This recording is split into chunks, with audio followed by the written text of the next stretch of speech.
Ako ng pineapple pie. Ito yung gamit ko. Lulutuin ko to ngayon. And then, dito sa ating pie crust, gawa tayo ng dough na 1½ cup na flour. 1½ cup na flour. ½ teaspoon na salt. Teaspoon na sugar. 1/3 cup na mazola yung ginamit ko, margarine.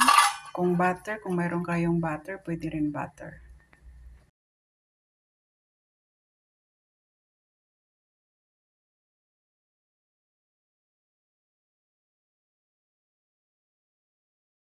Yung aking malamig na tubig, dahan-dahan lang lagay, wag lang i-buhusin.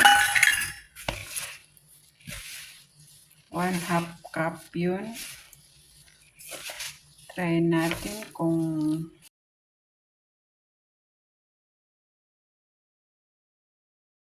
lang kailangan ano talaga yung super lamig, may ice yan. Kakaibang dough to.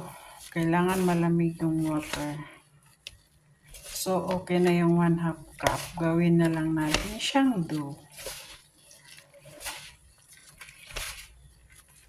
Yan na yung ating dough. I-rest lang natin siya. Kasi gagawa ko ng palaman. Ayan. Tanggalin nyo lang yung sabaw. And then, i-slice ko to ng maliliit. Slice na natin yung ating pineapple. Maglagay tayo ng 1/2 cup of sugar and then sindahan natin ng mahinang apoy. Naman sa ating pineapple juice, maglagay tayo ng 1 kutsarang corn flour o kaya cornstarch. Mix lang natin siya ng mabuti.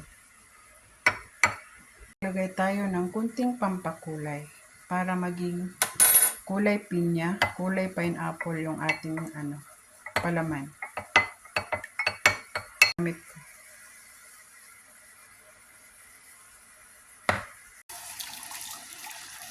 Yun na yung ating cornstarch na tinunaw ko sa sa pineapple juice. Mix lang natin siya hanggang maluto. So yan na po, okay na po siya. Palamigin lang natin siya bago natin ipalaman sa ating pie. So diba? Lagay din ako ng konting vanilla. Konti lang talaga. Ayan, para may bango-bango siya ng konti. So yan, dyan lang ako gagawa kasi wala akong pulumahan ng pie. Dyan na lang muna.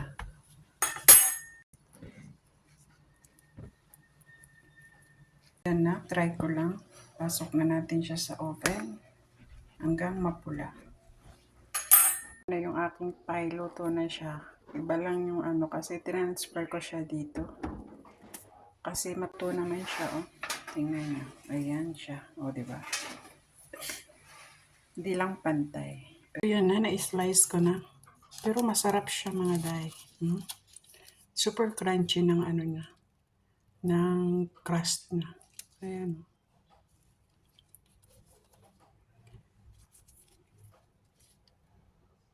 Tikman natin. Ang sarap niya. Crunchy talaga siya. Basta masarap. Promise. Kundi lang nigawa.